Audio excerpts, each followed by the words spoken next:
Once again, it's a cool morning. This tour's had many of them. Last night I pulled the hood from this jacket over my head. Didn't actually put the jacket on. I sometimes do that as a middle ground before actually putting the jacket on to warm up a bit more, and that was sufficient, and I slept well through the night for the most part. Lots of sounds.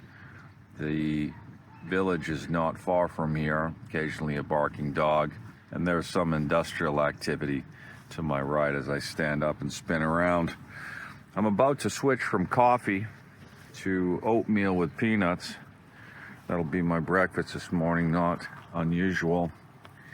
See, as I spin around here over my right shoulder, some cranes actively working. They're already at work this morning. And I am somewhat lazy here in my camp. I climbed out of my tent at about 7:10. That's very unusual for me.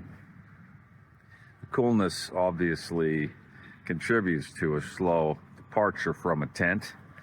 This morning was no exception. Though I did need some rest as well. I burned the candle at Dierkenans in Mechelen, creating videos for the most part. This morning I will close the gap to France, I suspect. I am still contemplating how I will manipulate the route that I already have on my GPS.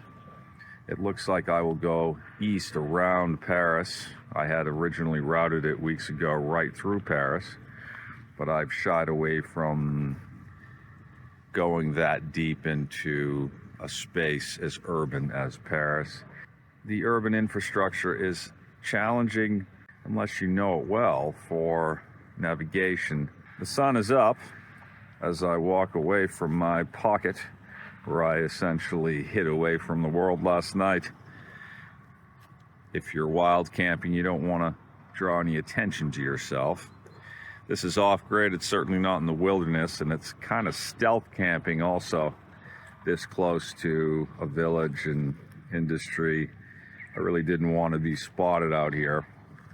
Not that I was harming anything or leaving any trash behind, etc., but it's best that folks don't get nervous about an outsider being close to their spaces. But I really was in a pinch last night. I looked for a place to go, iOverlander and campgrounds, and there was really nothing. So I used a satellite map to see if I could find a space where I could essentially hide. That wasn't in someone's backyard either. This is certainly a kilometer from anyone's backyard, but only about that. I'm gonna get this stuff packed up and rolling. This is the second day since leaving Mechelen, and we will be in France soon.